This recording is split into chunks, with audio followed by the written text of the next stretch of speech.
दुनिया के 7 अजूबों में शामिल ताजमहल से जुड़े कुछ ऐसे आश्चर्यजनक तथ्य हैं जिसके बारे में लोग आज भी नहीं जानते। यहाँ हम आपको इस खूबसूरत स्मारक से जुड़े कुछ ऐसे ही राज बताने जा रहे हैं जिन्हें जानकर आप हैरान रह जाएंगे। ताजमहल एक खूबसूरत स्मारक है। इसे केवल पर्यटन स्थल के रूप में देखना सही नहीं होगा, बल्कि यह वो इमारत है जो मुगल काल का प्रतिनिधित्व करती है। इतना ही नहीं, ये पति पत्नी के बीच अपार प्रेम का भी प्रतीक है। ताजमहल इतना सुंदर है कि इसे देखते ही लोगों को इससे प्यार हो जाता है।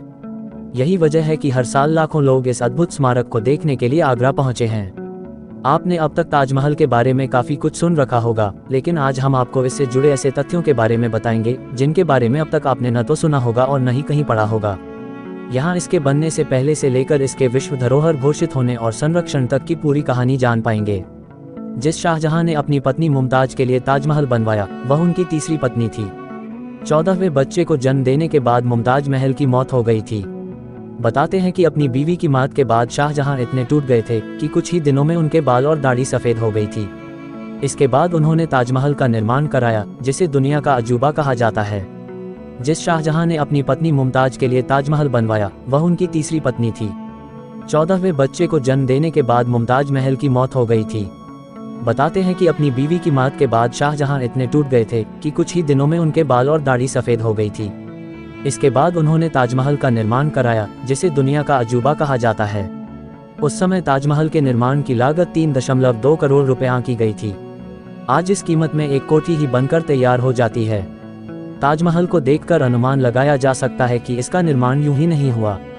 इसके निर्माण के लिए राजमिस्त्री, पत्थर काटने वाले, बढ़ई, चित्रकार, गुंबद बनाने वाले और अन्य कारीगरों को पूरे मुगल साम्राज्य, मध्य एशिया और ईरान से बुलाया गया था।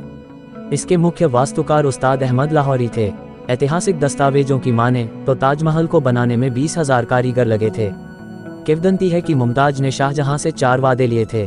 पहला, वे ताजमहल का निर्माण करेंगे। दूसरा, उनकी मौत के बाद वे शादी करेंगे। तीसरा, बच्चों के साथ अच्छा व्यवहार करेंगे। और चौथा, उनकी हर पुण्यतिथि पर मकबरे का दौरा करेंगे।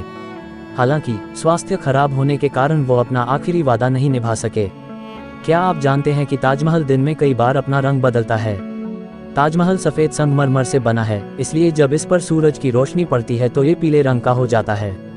वहीं शाम होते ही यह नीले रंग का दिखाई देने लगता है। इस तथ्य के बारे में आज तक कोई नहीं जानता कि मुमताज की मृत्यु आगरा में नहीं बल्कि बुरहानपुर में हुई थी। इसलिए ताजमहल आगरा में नहीं बल्कि बुरहानपुर में बनना चाहिए था। बताते हैं कि पहले मकबरे के स्थल के रूप में बुरहानपुर को ही चुना गया था, लेकिन स्मारक के निर्माण के लिए ये जगह संगमरमर की आपूर्ति करने में सक्षम नहीं था। इसलिए मुमताज के अवशेषों को आगरा ले जाया गया और वहीं ताज का निर्माण शुरू हुआ। ताजमहल बनने के बाद शाहजहां ने मजदूरों के हाथ काट दिए थे, ऐसा हमें बताया जाता है। लेकिन इतिहासकारों के अनुसार ये कहानी पूरी तरह से झूठी है। शाहजहां ने कभी मजदूरों के हाथ काटने का आदेश नहीं दिया था।